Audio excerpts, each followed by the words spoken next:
La rentrée dans le top 10 mondial de Proman, c'est un fantastique achèvement. Je te coupe. C'est pas un achèvement, c'est juste un point à date. Bah attendez, Christophe, je me lève, je me barre. Hors de... Non, là, je peux pas. Non, loin d'être un achèvement. Moi, j'ai à peine 10% de part de marché en France. À peine. Donc, on a 90 à conquérir. Je le disais, on est doué pour prendre des parts de marché aux autres. Donc, franchement, en France, on va encore y aller très très fort. C'est un échange qui montre bien ce que c'est qu'une entreprise familiale. Dans la manière dont les décisions sont prises, dans la vision d'entreprise, dans sa longévité, c'est vraiment frappant. Roland, je suis vraiment extrêmement heureux de pouvoir te recevoir ici dans le podcast de Digital Snapping Club. Moi également, merci. Ça va être aussi une découverte pour moi. On n'a pas le plaisir de se connaître et donc on va se découvrir tous les deux et on va aider les gens à découvrir Proman, qui est Proman. Je vais essayer d'en dire quelques mots et puis toi tu vas enrichir et puis corriger, puis après on rentrera dans le vif du sujet. Si tu dis des bêtises, je te coupe. Hein. Exactement. Non, je vais commencer par le plus simple. Quelque chose qui fait un peu la nouvelle, c'est la rentrée dans le top 10 mondial de Proman. Ouais. Ça situe déjà l'entreprise, c'est plus de 4 milliards de chiffre d'affaires, 4 milliards 4 l'année dernière si ma mémoire est bonne. Ça veut dire quand on fait 4 milliards 4 qu'on n'est pas très loin d'être capable de mettre au travail 100 000 personnes. Ça veut dire 1200, 1300 points de présence, agences dans le réseau de distribution. C'est juste. 18 pays dans lesquels Proman est présent. Et ça a été fait depuis 1990 où la société a été créée, fondée par ton père. En préparant, je me posais même la question, est-ce qu'il y a eu une année chez Proman où Proman n'a pas battu le marché en termes de vitesse de croissance ? Je te répondrai, mais non, a priori, il ne doit pas y en avoir. Ouais, il doit pas y en avoir. Mais je te raconterai l'histoire. Il y a des moments où on ne regardait pas trop les scores. C'était au tout début. Donc, En fait, ce qui serait vraiment génial, c'est que tu puisses nous expliquer qu'est-ce qu'est Proman, qu'est-ce qui a fait ce succès, quels sont les éléments critiques, mais peut-être nous retracer déjà basiquement l'historique. Très bien. Tu vas me guider, t'hésites pas à me guider, sinon ça peut partir sur un monologue un peu sans fin, et on a toujours plaisir à raconter l'histoire. Moi, je dis qu'il faut regarder toujours loin devant soi, mais régulièrement aussi derrière, pour savoir comment on y est arrivé, comment ça s'est passé, qu'est-ce qu'on doit en retenir, etc. Alors l'histoire, je te la raconte très court. Mon père est dans l'industrie. Mon père et ma mère sont du sud de la France, en l'occurrence de Manosque, qui est une petite ville des Alpes de Haute-Provence. On bourlingue pendant des années dans le cadre du métier de mon papa. Et puis, à un moment donné, il se dit que ça serait bien qu'il revienne sur ses terres natales et il a l'idée de créer une entreprise de travail temporaire parce qu'il a observé à l'époque le marché de la mise à disposition, qui n'était pas très organisée, voire qui était désorganisée, avec tout un tas de sous-traitants qui ne disaient pas leur nom. Et donc, il revient à Manosque et il crée Proman, from scratch. Mais vraiment from scratch, avec pas beaucoup d'argent, juste le strict minimum à l'époque pour faire une structure juridique qu'on appellera une SA. Il emprunte tout et ça démarre comme ça. Ça, c'est le démarrage.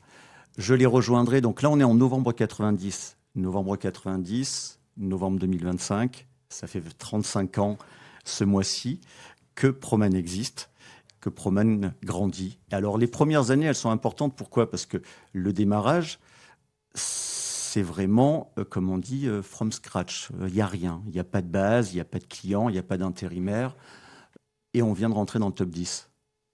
C'est chouette, c'est vrai que c'est chouette, on est très content. Donc, top 10, premier français. Et puis, si tu regardes et que tu grattes encore un petit peu plus, je pense qu'on est, le seul indépendant, c'est-à-dire détenu par une famille à 100%, à être dans ce classement, dans notre métier.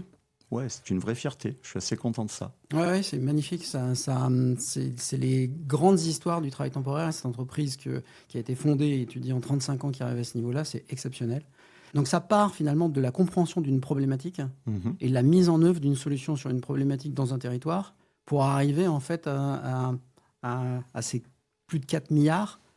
Par quelle magie ? Quels ont été les éléments critiques qui ont fait qu'on peut suivre une trajectoire à cette vitesse-là ? D'abord, les 3 premières années n'ont pas été faciles. On ne connaissait pas le métier. On avait des moyens qui étaient modérés dans un milieu qui est demandeur d'argent, il faut financer le BFR, il faut financer les acomptes, etc. Et ces débuts ne vont pas être faciles, parce qu'on va faire une erreur. On ne va pas en faire 36 d'erreurs, mais on va en faire au moins une. On va travailler avec des clients qui nous font confiance, mais bon, Est-ce qu'ils nous font confiance ou est-ce que c'est parce que les autres ne veulent pas les servir? On ne sait pas trop, mais le début, il est un petit peu plus difficile que la moyenne parce qu'on va subir des impayés. Et donc, il va falloir ramer pour redresser la barre. Il va falloir vraiment s'accrocher. C'est délicat. C'est des choses dont on se souvient. Et puis, une fois qu'on a repris notre souffle, nos esprits, eh bien, on va dérouler. Et grâce à mon père, qui est le capitaine d'industrie, moi, je rappelle, je les ai rejoints 8 mois après. Ouais, c'est vrai.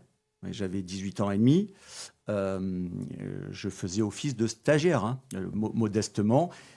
Mais aujourd'hui, je me rends compte que c'était une grande force parce que d'avoir connu les premières heures, la première agence, les premières équipes, les premières réussites, mais aussi les premiers déboires, les premières inquiétudes, évidemment, ça me donne une expérience, peut-être aussi une légitimité parce que je connais ce job et que j'ai fait tous les postes. Vous avez fait quand même une croissance organique en termes de nombre d'agences qui était très important, avec une cadence très forte. Quand on est une entreprise extrêmement familiale, avec, j'imagine, un ADN extrêmement fort, comment est-ce qu'on peut à la fois être en croissance à cette vitesse-là, avec ce maillage que vous avez organisé, et ne jamais perdre son âme et garder en fait l'ADN familial du départ? Alors cette question, Christophe, on nous l'a posée quand on avait 50 agences, on nous l'a posée déjà. Ouais. Puis à 100, on nous l'a posée. Puis à 300 en France également. Et donc, on nous la pose assez régulièrement. Et c'est bien de nous l'avoir posée parce que ça nous a permis de ne pas perdre le fil. On est une entreprise familiale. Je disais ça il y a 30 ans. Je le dis aussi aujourd'hui. Je dis qu'on a un ADN, une agilité, un état d'esprit, un esprit d'entreprise qui est très, très fort. C'est peut-être pas tout à fait le même qu'il y a 30 ans. Mais les fondamentaux, le travail, le respect de la parole donnée, tout ce qui est plein de bon sens, on l'a toujours. Et alors, comment on y arrive? En s'assurant que l'ensemble des collaborateurs, des équipes qui nous rejoignent, que l'on forme, soient bien alignés sur nos valeurs, qu'elles comprennent bien ce que l'on a mis du temps à construire avec beaucoup de précision, d'énergie, et qu'elles le relaient. Et donc, on a, et ça me permet de revenir un petit peu sur les débuts. Donc, effectivement, en France, beaucoup de croissance organique régionale, autour de Manosque, dans la grande région sud, et puis après nationale, et puis après internationale. Tu vois, ça fait des étapes comme cela. Et on a pris le temps, on n'a pas précipité. Tu sais, on ne fait jamais de plan d'action où on dit, vous savez, on sera au Japon l'année prochaine parce que c'est important, blablabla. Bla. Oui, bon. L'année prochaine, dans 3 ans, peut-être le trimestre prochain. C'est-à-dire qu'on fonctionne aussi beaucoup par opportunisme et agilité. Et on s'adapte aux éléments que l'on rencontre sur notre chemin. Voilà un petit peu comment on a fait. Et pour le garder, il faut rabâcher. Eh oui, on rabâche, on reste proche du terrain le plus possible. On a des équipes qui sont imprégnées de ce que l'on souhaite. Nous, tu sais, on est une entreprise familiale, une grande entreprise familiale, 10e acteur au monde. Une grande entreprise française. On fait travailler, tu as raison, à peu près 115 000 personnes en ce moment, plus de 50 000 en France. On a un rôle qui est important, mais on n'oublie pas d'où on vient. On n'oublie pas que chaque action de nos collaborateurs qu'on a confiée à nos agences, que ce soit nos assistantes, que ce soit nos responsables, toutes les fonctions sont importantes. Chacun de leurs actes est important. On sait que ce soit des messages passés à nos intérimaires, des interviews, des rendez-vous clients, des présentations, le suivi, c'est ça qui nous fait réussir. Force est de constater que ça ne marche pas trop mal. Ouais. Et dans cette croissance, cette phase de croissance qui était très organique au départ sur la France, quand la croissance est faite à l'international, là, il y a eu des acquisitions qui ont été faites. Les acquisitions, ça nécessite un peu de rapprochement. Comment est-ce que culturellement ça fonctionne quand on va à l'étranger? C'est quoi les petits trucs culturels? Et quel est le degré d'intégration que vous cherchez à avoir quand vous faites une acquisition? On a plusieurs histoires pour l'international. Et on a vite compris quel modèle il nous fallait. Ouvrir à l'international from scratch, on l'a déjà fait. En organique? Ouais, en organique. En organique avec... l'envie, le soutien d'un client, par exemple. C'est ce qu'on a fait à Londres. Mais c'est toute une aventure.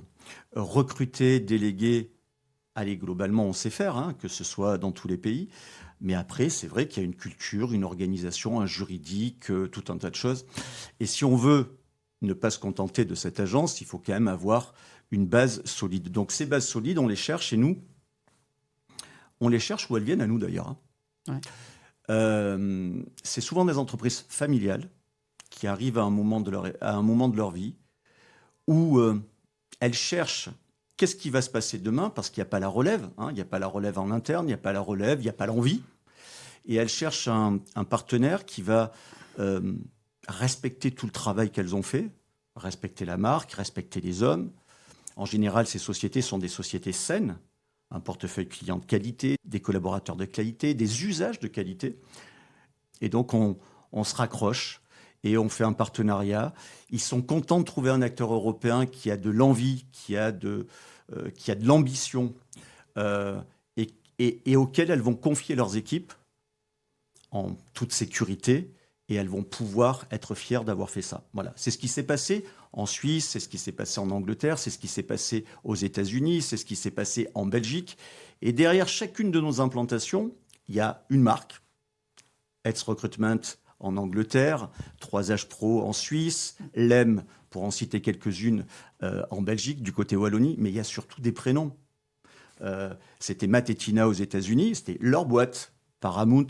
Donc, c'était Chris et Christine Gordon en Angleterre, et ainsi de suite. Donc, en fait, c'est des familles qui se rencontrent, qui font le même job, et qui se disent on va continuer ensemble.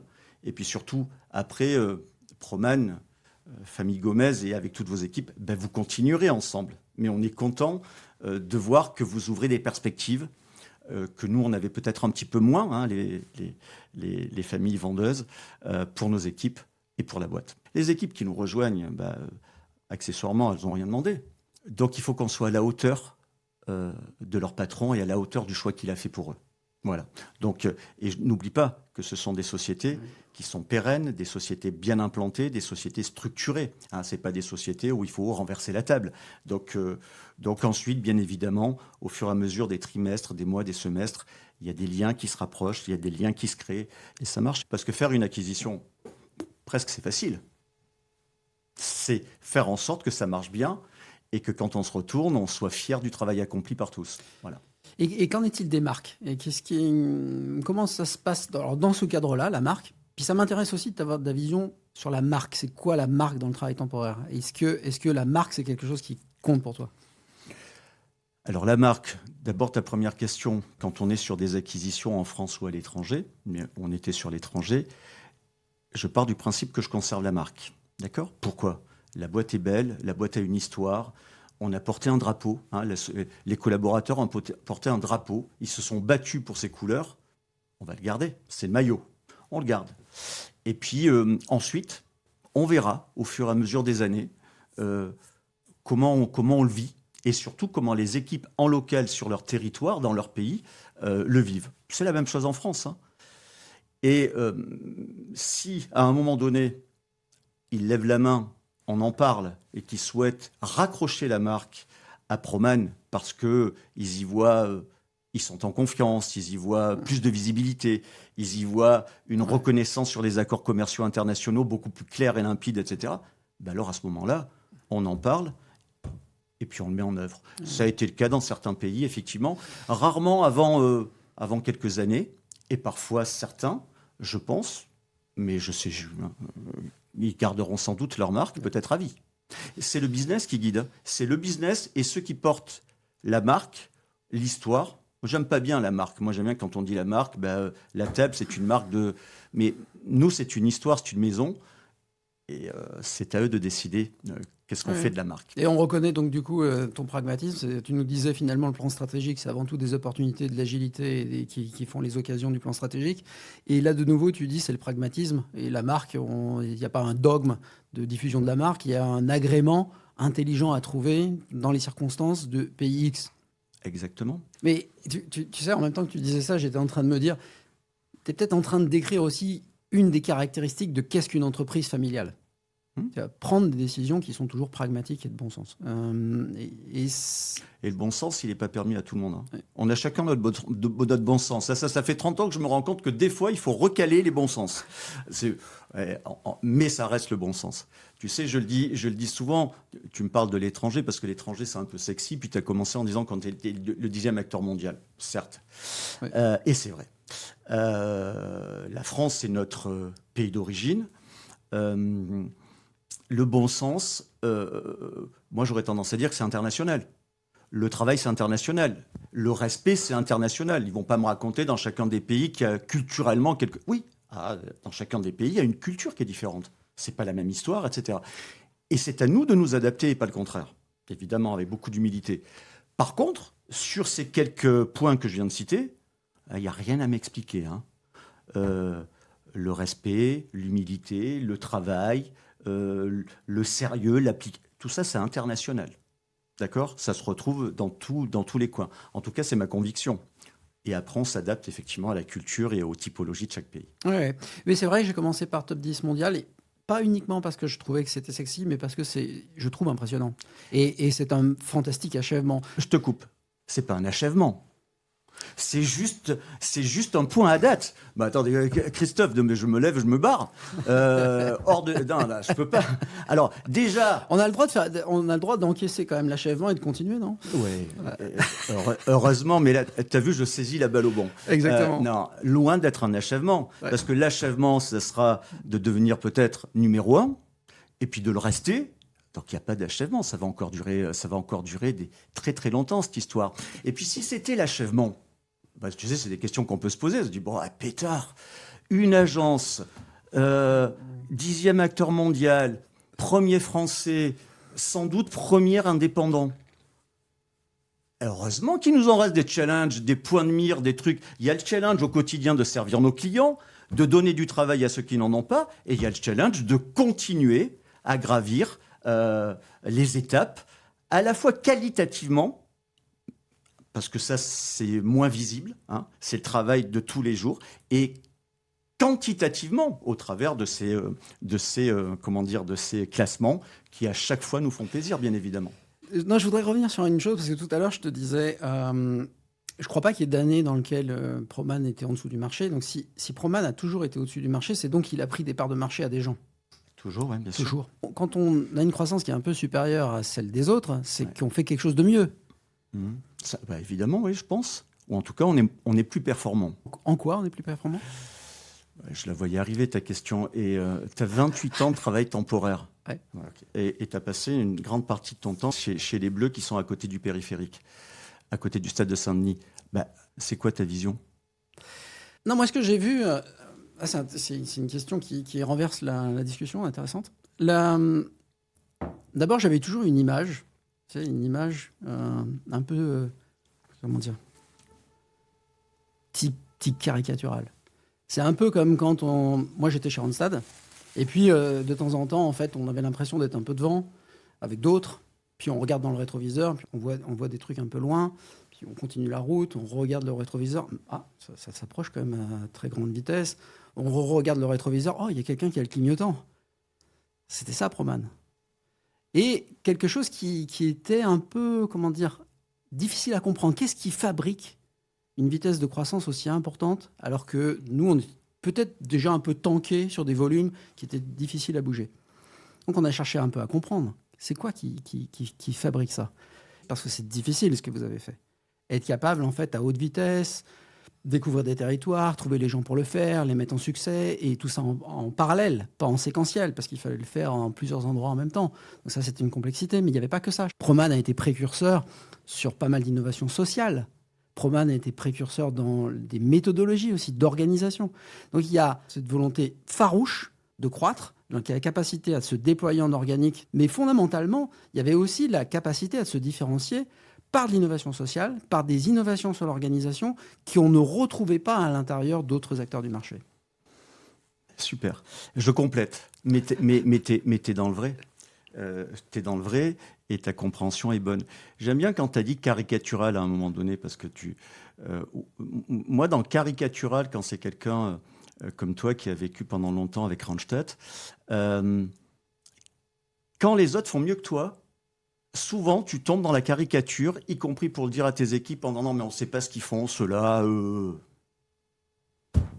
ne sait pas ce qu'ils font, ceux-là, Ben, moi, je vais te le dire, ce qu'ils font, ceux-là. Ils travaillent.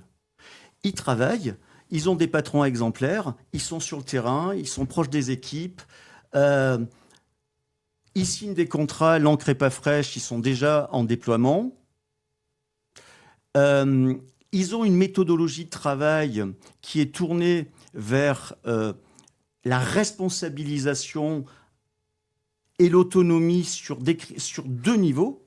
La vente et le recrutement et la vente, tu le prends dans le sens que tu veux, c'est-à-dire les 2 pieds de notre métier. Et si j'insiste sur ça, c'est parce que d'autres sont passés à côté et ont voulu réinventer la roue là où c'était pas forcément nécessaire. Et c'est vrai que d'aujourd'hui être, je sais même pas si on n'a pas tout. Alors certains on les a dépassés largement, d'autres on est en train de leur taper le pare-choc. Non, tu sais, je reste très modeste là-dessus. Mais dans le côté caricatural, des fois, les mecs ont dit « Oh là là, ils vont vite, hein, ils vont très très vite. Parfois, ils sont un peu agressifs commercialement. » Donc, en gros, c'est bien faire son métier, bien motiver ses équipes, leur donner une visibilité, ne pas se perdre dans tout un tas de réflexions qui s'éloignent de notre métier, qui ne vont pas sur le bon chemin. Hein, d'accord ? Tu as dit qu'on était très innovant. Ben, bien sûr qu'il faut être innovant, mais il faut quand même garder le sens de notre métier. Voilà, donc en gros, cette réussite, et il faut qu'elle dure, hein, ça c'est mon métier, c'est tout un tas de choses, et je vais faire une digression sur autre chose, c'est j'ai des règles d'or. Une règle d'or, c'est... et tu comprendras, ça fait référence à ce qu'on s'est dit au début, on a 3-4 règles d'or. La première, c'est je veux être sûr que mes clients me payent. Ah bon, putain, c'est pas très innovant comme remarque. Oui, mais je veux être sûr que mes clients me payent. Donc, j'ai une politique commerciale et une politique de sécurisation de mon poste client qui est très rigide. Très rigide dans le bon sens du terme, bien évidemment. 2, je veux pas de dépendance d'activité. Proman intervient dans quasiment tous les secteurs d'activité, mais ne dépend pas d'un secteur d'activité. C'est-à-dire s'il y a un secteur qui tombe, l'aéro, les transports, l'agro, ça ne nous fera pas plaisir, mais on ne met pas un genou à terre. Proman n'est pas dépendant d'un client ou de 2 ou de 3 clients. Le plus gros des clients, s'il fait 1% ou 1,5% du chiffre d'affaires, il ne faut surtout pas le perdre. Mais si jamais c'était le cas, on ne tombe pas. On n'a pas, voilà. Et puis après, il faut faire le métier dans les règles de l'art. Parce qu'on s'inscrit dans la durée. Donc, il faut bien le faire, bien maîtriser tous les éléments. Voilà.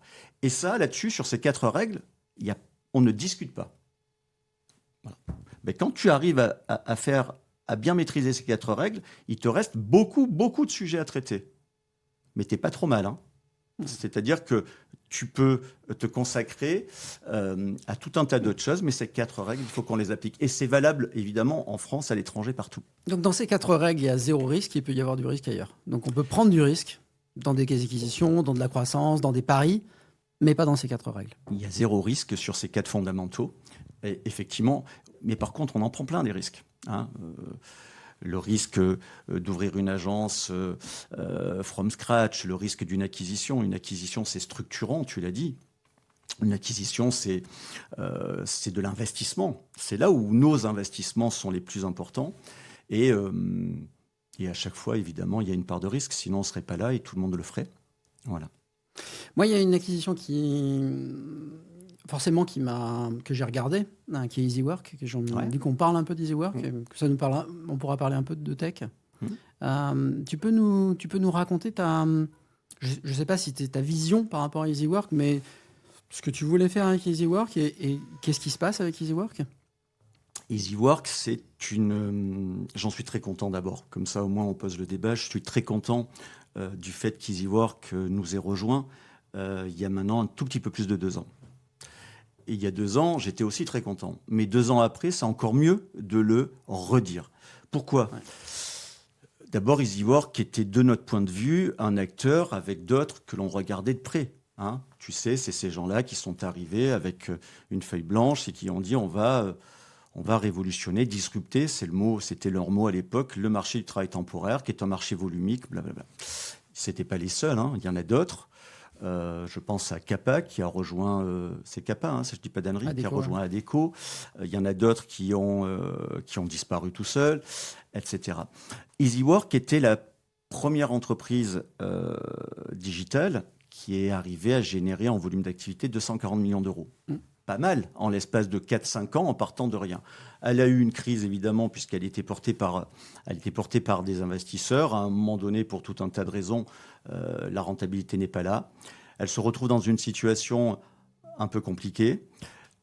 Il n'en empêche pas moins que les fondamentaux sont là, la tech est là, les clients sont là, les équipes sont là. Et donc, on va se battre, entre guillemets, avec Adecco. Et c'est Proman qui va l'emporter. Donc déjà, ça, c'est une vraie fierté. Hein, quand on est en compétition contre Adecco, le numéro 1 mondial, le numéro 2, je ne sais pas trop, et qu'on le remporte, ça veut dire que ce que l'on propose à EasyWork, que l'administration a apprécié, que les collaborateurs ont apprécié, que le CSE a apprécié, ils ont tous voté pour nous. Conclusion, c'est parti. Donc, ça nous a fait gagner beaucoup de temps. Ça nous challenge énormément parce qu'effectivement, EasyWorks, ils étaient en mode start-up. Alors, ils ont fait toutes les bêtises possibles et inimaginables de personnes qui ne connaissent pas le métier et qui le découvrent. Mais alors, ils ont fait aussi plein de choses merveilleuses, hein, parce qu'ils ont analysé notre métier sous un plan totalement différent. Et donc, quand tu mélanges un peu les deux et que tu arrives à... Ça peut faire quelque chose de détonnant. Et vous en êtes qu'au début de ce que vous allez voir concernant EasyWork et Proman.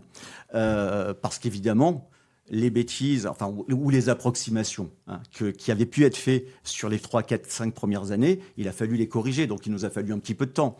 Et là, on est en pleine force. Donc, je pense que sur les prochaines années, j'espère, hein, c'est un pari là aussi, que vous entendrez parler d'EasyWork et de Proman de manière encore plus forte, parce que je veux EasyWork qui est le premier acteur français digital. Ben, j'entends bien qu'il le reste. J'entends bien qu'il continue son déploiement en France et à l'étranger. Tu sais qu'on a 2 pays phares, c'est la France et l'Italie. Ouais. On travaille aussi, je ne dévoile pas de grands secrets, sur quelque chose qui va se passer aux États-Unis sur le premier semestre 2026. C'est en route depuis maintenant quasiment 8 mois. Voilà, donc on a plein de projets.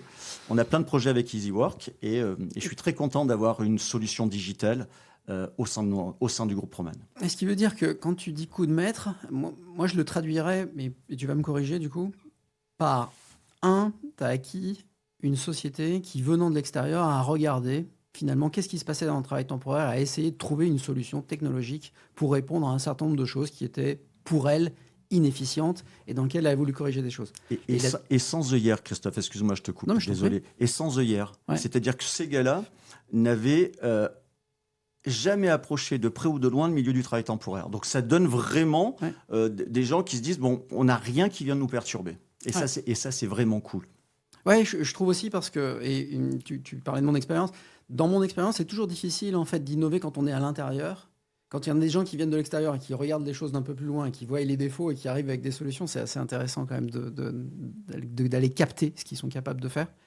Et la deuxième chose, dans le coup de maître, puisque je disais il y a 2 choses, il y a ça, et puis il y a une deuxième chose, c'est que d'un coup, tu as pu te doter d'une stack technologique qui aurait fallu des années pour arriver à construire, et qu'ils ont construit eux à haute vitesse avec les fonds qu'ils ont eus et la vision qu'ils avaient et les techniciens qu'ils ont eus. Donc tu t'es doté à la fois d'une vision externe et d'une stack technologique nouvelle pour l'ensemble de l'entreprise. Comment est-ce que cette stack technologique aujourd'hui, elle est utilisée? Est-ce qu'elle est aussi quelque chose qui est au service des agences ou c'est pour l'instant quelque chose qui est une plateforme et une stack technologique différente pour les agences?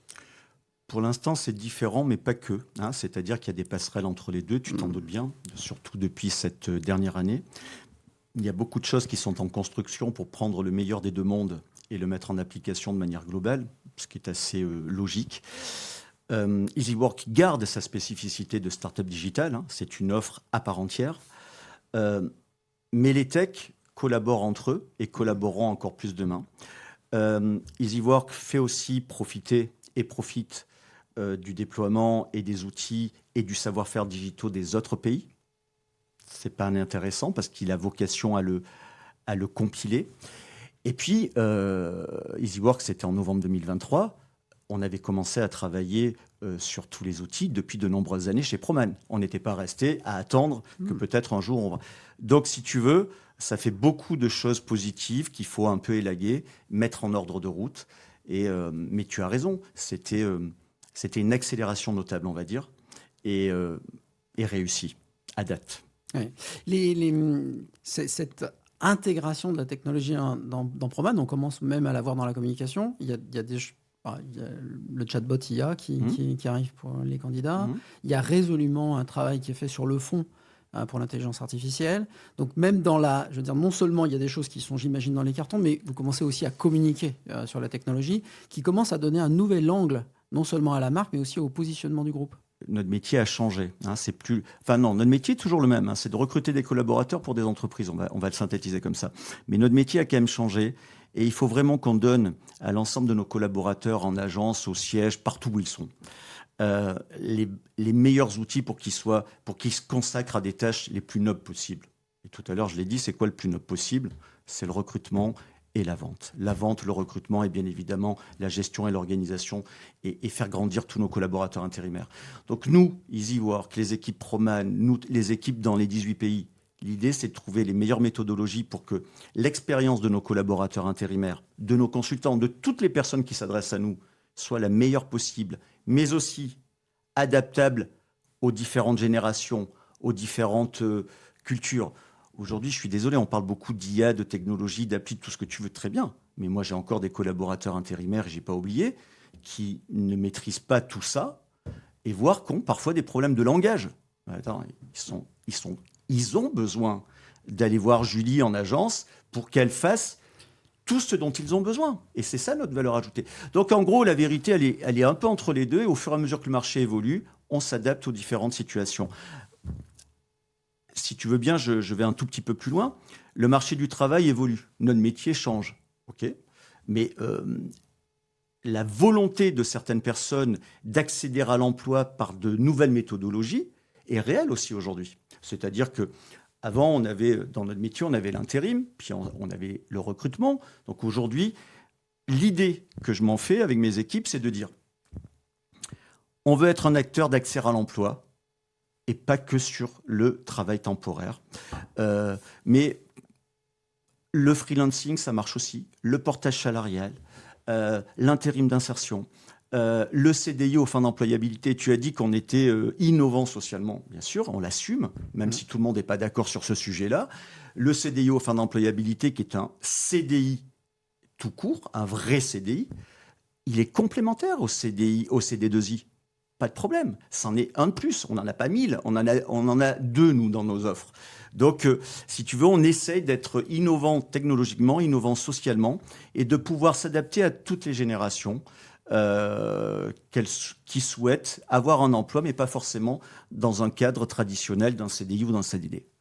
Oui, c'est très clair que, en tout cas, si on revient sur cette acquisition d'EasyWork, tu t'es doté quasiment instantanément, je veux dire, d'une capacité à parler à une génération qui conçoit son parcours utilisateur, son parcours de candidat comme un consommateur, relativement digitalisé. Il est heureux de ses points de contact riches, enrichis avec les collaborateurs, mais il a besoin d'un parcours qui soit complètement fluidifié. Et ce parcours fluidifié, c'est ce que finalement tu as acquis, j'imagine, par le travail qui a été fait par tes équipes et renforcé par ce qui existe avec EasyWork. Exactement. Tu l'as tout à fait bien résumé. Moi, j'ai envie de te poser la question de ce qu'on a envie d'améliorer dans le travail temporaire. Ce que tu as envie d'améliorer dans le travail.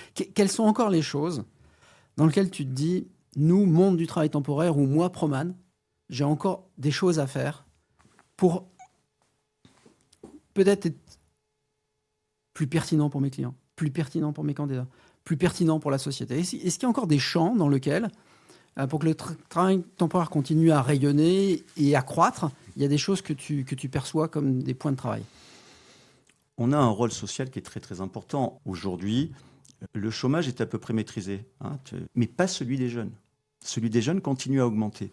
Donc comment on peut aider, comment on peut s'améliorer et travailler main dans la main avec les clients, nous, pourquoi pas le gouvernement, l'administration, pour vraiment aider cette population? Comment on fait pour être encore plus aidant socialement et s'attacher à ces populations, là je parle des jeunes mais il y en a d'autres, pour pouvoir les aider à trouver un emploi, les enclencher dans le monde de la vie, les remettre au travail quand ils y sont pas, etc., etc. Moi, tu sais, au-delà des 10e mondiales, au-delà des milliards, tu l'as dit tout à l'heure, hein, le plus beau des résultats, c'est 110 000 familles qui comptent sur nous pour trouver du travail. À l'intérieur, il y a des jeunes gens. À l'intérieur, il y a des gens qui étaient très éloignés de l'emploi. À l'intérieur, il y a des gens qui ont évolué grâce aux formations qu'on leur donne. À l'intérieur, il y a des gens qui sont devenus nos collaborateurs permanents, nos clients. Enfin, les histoires humaines que l'on a, c'est ça qui est le plus beau. Donc oui, j'aimerais que vraiment on joue un rôle, ce qu'on fait déjà, un rôle qui soit socialement à tous les niveaux, impactant encore plus. C'est bien ça. Hein.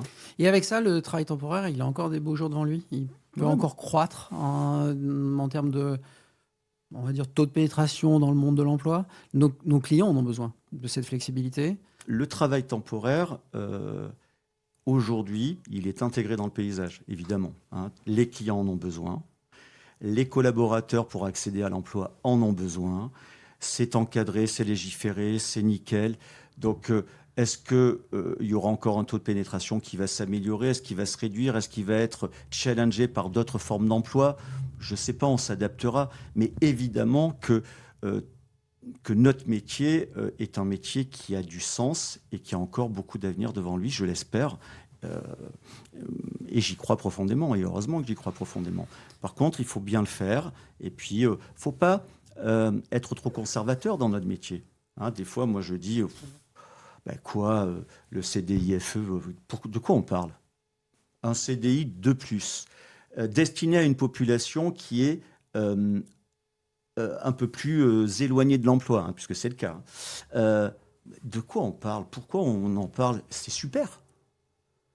Et des fois, je crois, j'en suis peut-être pas toujours, peut-être que je ne détiens pas la vérité, mais par conservatisme, dès qu'on s'éloigne de notre autoroute, tout le monde dit non, surtout pas, parce que ça pourrait faire concurrence à ci, concurrence à là. Ou... Je crois pas, moi. Moi, je crois qu'il faut rester très ouvert. C'est quoi notre but? Que notre régime social français tienne bien et que l'on donne de l'emploi au plus de monde. Voilà, c'est ça mon job. Hein. Voilà. Et donc ne soyons pas conservateurs. Hein, il faut être ouvert à tout ce qui se passe dans le monde. Oui, mais et chez toi, c'est pas que tes paroles, parce que c'est ce que tu as su montrer toutes ces années. Donc je pense que ça peut faire écho à tous les gens qui ont pu regarder ce qui se passait chez Proman. Ce qui me donne envie de passer un peu à l'avenir, mais tout à l'heure, tu m'as bloqué sur achèvement, parce que tu voulais un mot qui prolonge. Et on peut parler un peu de futur, peut-être dans ta vision. C'est quoi l'avenir de Proman? Comment est-ce que tu le perçois? Proman va continuer à grandir. Hein. On est très concentré sur les pays où nous sommes, bien évidemment, sur la France. Il t'a pas échappé que la visibilité économique n'était pas fabuleuse en France, pas fabuleuse en Europe, pour des raisons diverses et variées. J'espère. Moi, je suis très optimiste. C'est pas un problème en soi. C'est-à-dire qu'il y a du boulot, il y a des parts de marché à conquérir, etc. Mais pour autant, il faut être sage, il faut être lucide. Donc, on travaille en ce moment même sur des dossiers qui sont structurants, comme on dit, tant aussi bien en France qu'à l'étranger. Je crois que nous sommes, comme je te le disais tout à l'heure, un des rares, voire l'unique acteur européen capable de consolider le marché tout en portant les valeurs d'entreprises françaises ou européennes, en respectant l'histoire, en respectant les hommes. Donc ça se concrétisera au fur et à mesure et donc ça bâtira notre croissance et notre positionnement. On n'a pas dit qu'on ferait 10 milliards dans 2 ans, mais on va y aller. Donc on va continuer à grandir.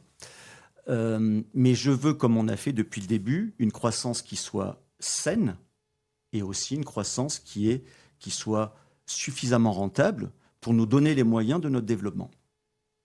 Voilà un peu comment je vois le futur de Proman, avec bien évidemment des équipes qui grandissent, hein, des beaux parcours à bâtir, ça c'est très important. J'aime bien quand on a des des personnes qui grandissent au sein de Proman. On a là aussi des histoires fabuleuses. Et c'est ça qui nous fait plaisir. Et quand je dis qui nous fait plaisir, c'est à ma famille, hein, mon père, ma mère, mon frère. Hein. Peut-être on n'en a pas parlé assez, on est rentré dans le vif du sujet tout de suite. Oui, c'est vrai. Et l'ensemble de nos équipes. Ouais. Voilà. Et l'ensemble de nos équipes. Parce que je dis une entreprise, elle est familiale. Oui, elle est familiale. Pourquoi ? Parce qu'on est tous les 4, d'accord ? Et puis moi, la famille, je l'élargis très très vite à tous les collaborateurs Proman. Après, chacun met le F de famille en majuscule, en grand. Mais c'est ça, il y a un esprit comme celui-là. Et tout à l'heure, et quand on a démarré un peu vite. Mais dans la première agence, il y avait qui ? Il y avait mon père, ma mère, une collaboratrice qui est toujours chez nous. Moi qui suis arrivé en cours de route à l'été 91, mon bac éco en poche. On ne peut pas faire plus familial. Hein.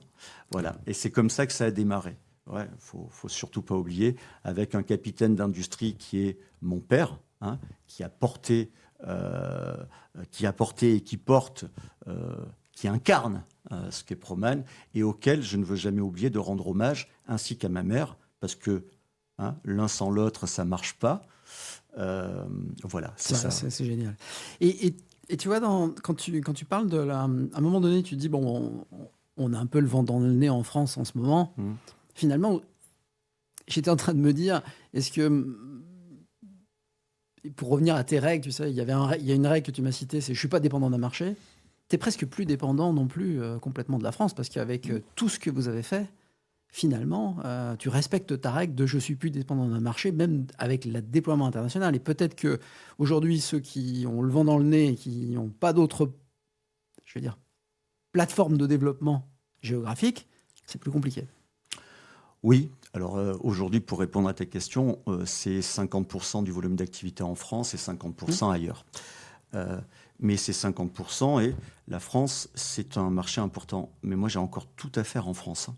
Et c'est surtout ce qu'il ne faut pas oublier. De temps en temps, on pourrait, dans notre langage, parce qu'effectivement... Non. Moi, j'ai à peine 10% de part de marché en France. À peine. Sans doute même un peu moins. Donc, on a 90 à conquérir. Donc, tu le disais, on est doué pour prendre des parts de marché aux autres.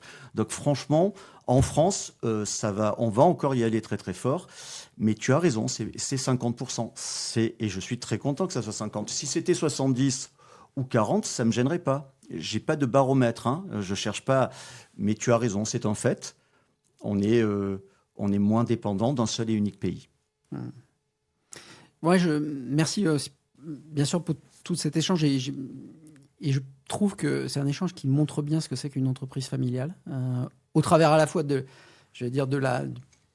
passage assez clair sur qu'est-ce qu'était le début, qu'est-ce qu'est la famille, qu'est-ce que ça veut dire, mais aussi dans la manière dont les décisions sont prises, dans la vision d'entreprise, dans sa longévité.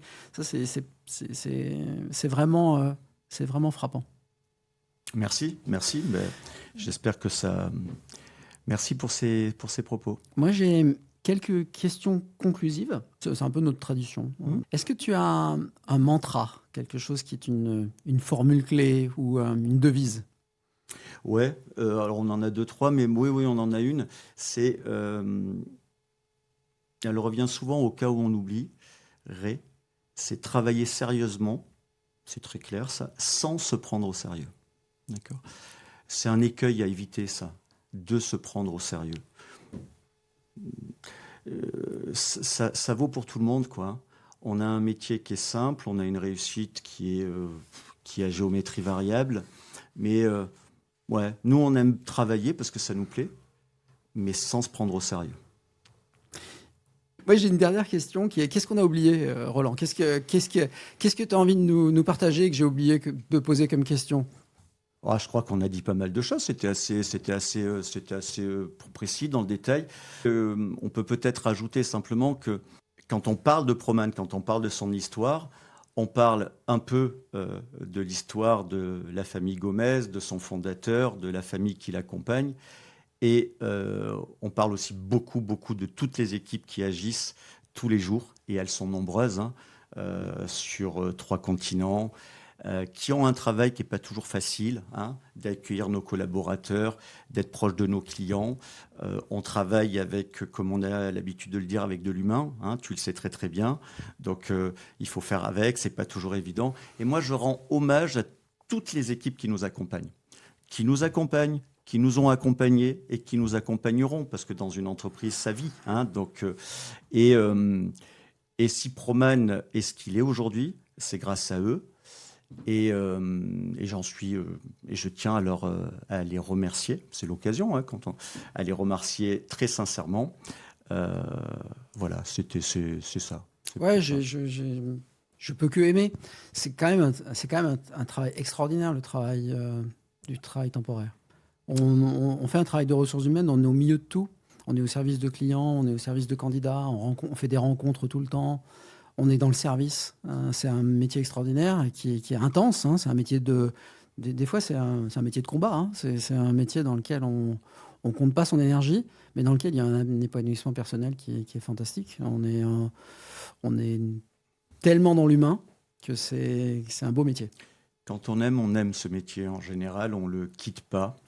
Et puis, comme je le dis souvent, hein, notamment à nos jeunes gens qui viennent au campus qu'on a créé, qui est l'endroit où on forme nos jeunes collaborateurs, enfin ceux qui nous rejoignent, pas forcément jeunes, et puis tous nos collaborateurs tout au long de leur parcours, on fait le plus beau métier du monde.